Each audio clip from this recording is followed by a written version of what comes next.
नमस्कार, new MP news 24x7 में आप सभी का स्वागत है। मैं हूं आपके साथ साक्षी गुप्ता। आइए बढ़ते हैं कुछ खास खबरों के साथ।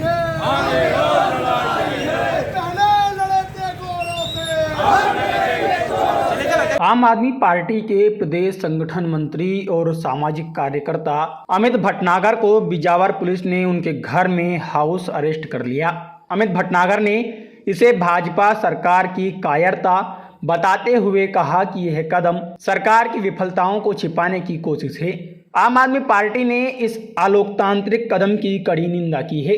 25 दिसंबर को प्रधानमंत्री नरेंद्र मोदी के छतरपुर दौरे से पहले मुख्यमंत्री मोहन यादव द्वारा सटई में आयोजित किसान सम्मेलन में अमित भटनागर बिजावर महाविद्यालय में नई शाखा खोलने, किसानों को खाद और बिजली की समस्याओं के समाधान और केन बेतवा लिंक परियोजना में भ्रष्टाचार की जांच की मांग को लेकर ज्ञापन देने जा रहे थे, लेकिन पुलिस ने उन्हें कार्यक्रम स्थल तक पहुंचने से पहले ही हाउस अरेस्ट कर लिया। किसान खाद और बिजली के लिए परेशान हैं और मुख्यमंत्री ढोंग कर रहे हैं। अमित भटनागर ने आरोप लगाया कि भाजपा सरकार किसानों की समस्याओं को हल करने में विफल रही है। उन्होंने कहा, मुख्यमंत्री को डर था कि मैं उनके किसान सम्मेलन के ढोंग को उजागर कर दूंगा। यही वजह है कि मुझे अलोकतांत्रिक तरीके से रोका गया। अमित भटनागर ने कहा कि प्रशासन चाहे जितना दबाव डाले, उनका संघर्ष जारी रहेगा। उन्होंने 25 दिसंबर को भ्रष्टाचार और शोषण के खिलाफ बड़े आंदोलन की घोषणा की है। नमस्कार साथियों, मेरा नाम अमित भटनागर है। आज छतरपुर जिले के बिजावर के सटई में माननीय मुख्यमंत्री महोदय मोहन यादव जी आ रहे हैं और मुझे गिरफ्तार किया जा रहा है। और मेरा दोस्त क्या है? मेरा दोस्त सिर्फ इतना है कि ये जो कैन बेतवा लिंक परियोजना है, जिसमें 40 लाख पेड़ तबाह किए जा रहे हैं और एक पूरा रिजर्व टाइगर जिसमें 80 से ज़्यादा वयस्क टाइगर, 2 नदियाँ, गिद्ध पुनर्वास केंद्र, एक बड़ा पर्यावरणीय नुकसान किया जा रहा है।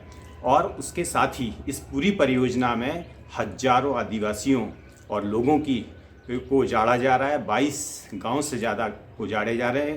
पूरी परियोजना में कानून का पालन नहीं किया जा रहा है। 2 साल से ज़्यादा हो गए, सैकड़ों आवेदन दिए जा चुके हैं, एक सिंगल ग्राम सभा नहीं की गई है।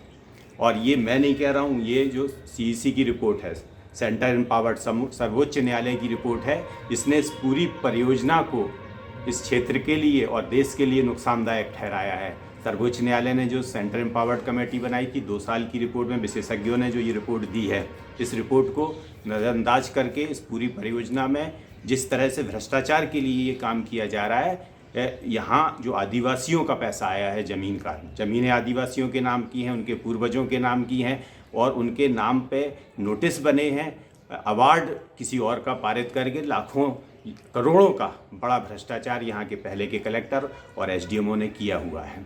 इस पूरे भ्रष्टाचार को मैं एक ज्ञापन के माध्यम से माननीय मुख्यमंत्री जी के सामने रखना चाहता था, पर वो मेरी बात सुनते, उसकी जगह वो मुझे गिरफ्तार कराना चाहते हैं। मैं एक बात ये स्पष्ट कर देना चाहता हूँ कि आप मेरे शरीर को तो कैद कर सकते हैं, मेरी आवाज़ को कैद नहीं कर सकते। और ये जो लोगों के साथ छल हुआ है, भ्रष्टाचार हुआ है, इस आवाज़ को आप दबा नहीं सकते हैं। जो यहाँ एक बहुत बड़ा पर्यावरणीय नुकसान हो रहा है, जिसके लिए माननीय सर्वोच्च न्यायालय ने चिंता व्यक्त की है और भी पर्यावरणविद जो कह रहे हैं, उस बात को आप नज़रअंदाज नहीं कर सकते।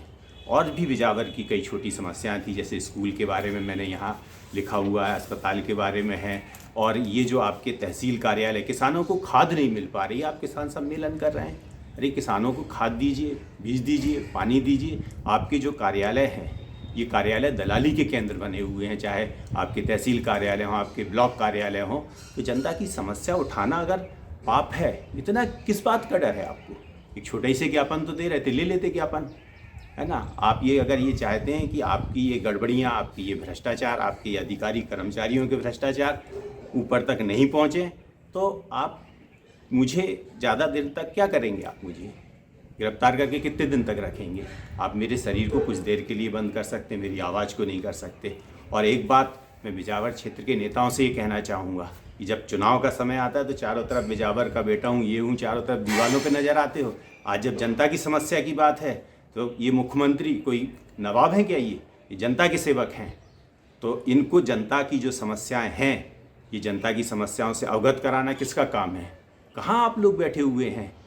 जनता की इतनी बड़े जनता के साथ अन्याय कैन बेतवा लिंक परियोजना में आदिवासियों का जो पैसा है वो बाहर के दलाल आके कौन कौन लोग पैसा लूट के चला गया। ज़मीनें आदिवासियों की है, मुआवजा कहीं और डल गया, चाहे कोई सुखवाहा हो, ऐसे कितने गांव हैं जहां ये गड़बड़ियां चल रही हैं। इस सब को आप उठाने की जगह आप लोग कहाँ बैठे हुए? सिर्फ चुनाव के समय ही सक्रिय हो।